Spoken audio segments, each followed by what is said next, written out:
जी हाँ दोस्तों, आज बहुत खुशी की बात है कि मनीष कश्यप पर से एनएसए हट गया और दीपावली से और छठ पूजा से पहले पहले उन पे से एनएसए हट गया। आप लोगों को मैं बता देना चाहता हूं दोस्तों कि एनएसए तो हटने ही वाला था, क्योंकि फर्जी एनएसए लगा हुआ था।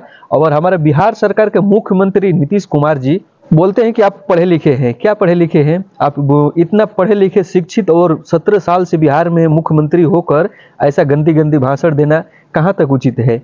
बोलते हैं आप सेक्स एजुकेशन का बात करते हैं। सेक्स एजुकेशन का बात कैसे होता है आपको पता नहीं है? आप 17 साल से मुख्यमंत्री है और आप मुख्यमंत्री है और पढ़े लिखे शिक्षित व्यक्ति हैं, और हम आपके सपोर्ट करते थे लेकिन अब नहीं करेंगे, क्योंकि दोस्तों बिहार के वासी, जो भी बिहार वासी है, उनको पता चल गया कि आप कितने नेचर का कैसा आदमी है।